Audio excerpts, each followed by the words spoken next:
ప్రతి గ్రామంలో, ప్రతి వార్డులో, ప్రతి డివిజన్లో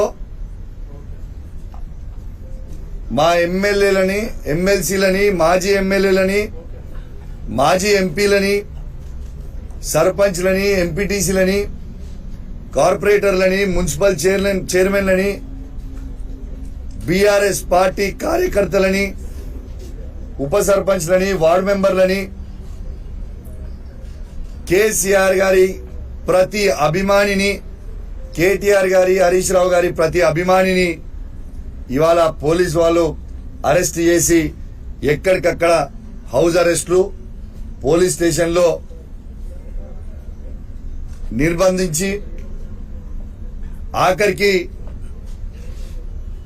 ఇవాళ పొద్దున నేను రాజు గారు ఇక్కడి నుంచి బయలుదేరి మేమిద్దరం వెళ్తాము, మా బీఆర్ఎస్ పార్టీ ఎమ్మెల్యే అంటున్నాడు కదా, గొడవ అవసరం లేదు, తను కూడా స్వాగతించిండు. నేను మీడియాలో చూసిన కలిసి వస్తాము, తీసుకొని వచ్చుకుంటాం అని కేసీఆర్ గారి దగ్గర తీసుకుపోతామని నేను ఎంత చెప్పినా పోలీసు వాళ్ళు వినకుండా ఇవాళ నన్ను రాజుగారి ఇంట్లో అరెస్ట్ చేయడం జరిగింది. నేను ఒకటే అడుగుతా ఉన్నాను, మరియు నిన్న పోలీసు వాళ్ళు దగ్గర ఉండి గాంధీ గారికి ఎస్కాట్ ఇచ్చి ఆ గుండాలని తీసుకొని వచ్చి నన్ను సంపించే ప్రయత్నము నిన్న చేసిరు కదా, మరి నిన్న ఎందుకట్లా చేసిరని నేను అడుగుతా ఉన్నా పోలీసు వాళ్ళని. వచ్చిన వాళ్ళ 30-40 మందిని ఇలా సైబరాబాద్ పోలీస్ అనేది ఆ 30-40 మందిని ఆపలేకపోయినరా? నేను ఒకటే కోరుతా ఉన్నా, ఈ తెలంగాణ సమాజాన్ని ఒక్కసారి ఆలోచించమని కోరుతా ఉన్నాను. ఏ విధంగా ఈ రేవంత్ రెడ్డి గారి ప్రభుత్వం ఏ విధంగా వ్యవహరిస్తుందనేది దయచేసి ప్రతి ఒక్కరు కూడా గమనించాలని విజ్ఞప్తి చేస్తా ఉన్నాను. స్వయంగా రేవంత్ రెడ్డి గారే అక్కడ ఆదేశాలు ఇచ్చి కౌశిక్ రెడ్డి గారిని హత్య చేయండి, అలా ఏదైనా చేసి అని చెప్తే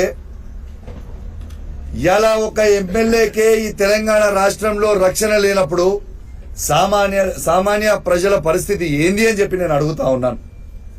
దీనికి జవాబు చెప్పాల్సిన అవసరం ఉంది తెలంగాణ సమాజానికి.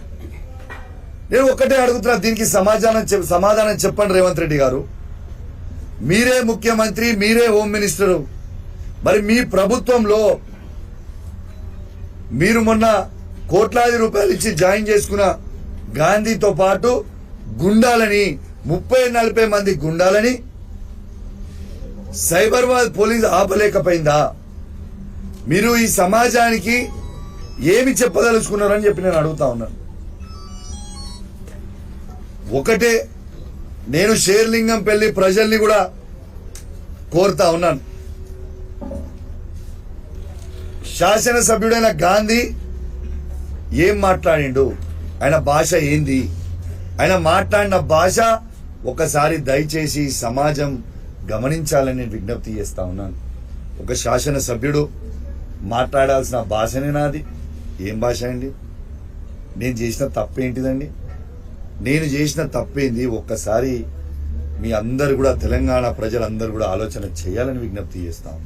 నేను చేసిన తప్పేంది?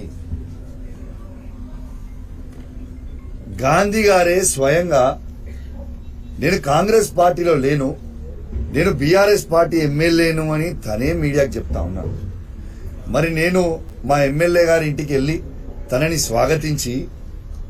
స్వాగతించి తెలంగాణ భవన్కి తీసుకెళ్లి కేసీఆర్ గారి దగ్గరికి తీసుకుపోతా అన్నా.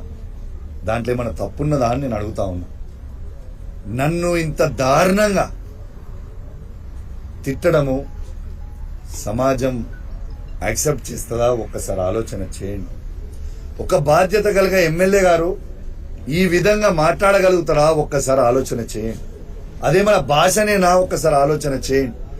నేను దయచేసి షేర్లింగంపల్లి ప్రజలందరినీ కూడా కోరుతా ఉన్నాను, మీరందరూ చదువుకున్న ఎడ్యుకేటెడ్ పీపుల్, ఆయన మాట్లాడిన భాష ఒక్కసారి మీ అందరు కూడా గమనించాలి అని నేను విజ్ఞప్తి చేస్తా ఉన్నాను. ఇవాళ నేను ఉండే కొల్లా లగ్జరీ విల్లాస్ లో, ఆ విల్లాలో నేను ఒక్కనే ఉండా, నాతో పాటు 69 కుటుంబాలు ఉంటాయి. చిన్నపిల్లలు ఉంటారు, మహిళలు ఉంటారు, పెద్దవాళ్ళు ఉంటారు.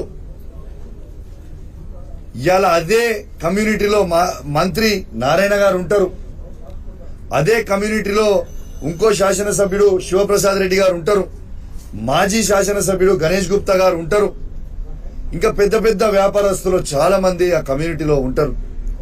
అట్లాంటి కమ్యూనిటీ లోపలికి ఇలా దౌర్జన్యం చేయనికి వచ్చిండు అంటే ఇలా ప్రజలని భయప్రాంతాలకి గురి చేయడానికి నీకు ఆ ప్రజలు ఓట్లేసి నేను ఎమ్మెల్యేగా చేసిండ్రా అని నేను అడుగుతా ఉన్నాను. నీ రౌడీయిజం చూడడానికి నీ నియోజకవర్గాల్లో నీకు ఓట్లేసిరా అని నేను అడుగుతా ఉన్నాను. ఇలా కమ్యూనిటీలో ఉన్న ప్రజలందరూ కూడా నీకు ఓట్లేస్తేనే నువ్వు ఎమ్మెల్యే అయినావు కదా. అఫ్ కోర్స్ నీ ముఖం చూసి ఓటేయలేదు, కేసీఆర్ గారి ముఖం చూసి ఓటేసిరు, కేటీఆర్ గారి ముఖం చూసి, హరీష్ రావు గారి ముఖం చూసి ఓటేసిరు, అది వేరే సబ్జెక్ట్. కానీ ఓట్లేసిన ప్రజలని భయప్రాంతాలకి గురి చేయడం నువ్వు ఎంతవరకు కరెక్ట్ అని నేను అడుగుతా ఉన్నాను. ఇలా కాలనీలో మీరు ఆ కమ్యూనిటీకి సంబంధించిన గేట్లు డ్యామేజ్ చేసిర్రు, ఎంతో మంది ఇంట్లో గ్లాసులు పగలగొట్టిర్రు, నా ఇల్లుతో పాటు వాళ్ళ కారద్దాలు పగలగొట్టిండ్రు. ఇది సమాజానికి కరెక్టా అని నేను అడుగుతా ఉన్నాను.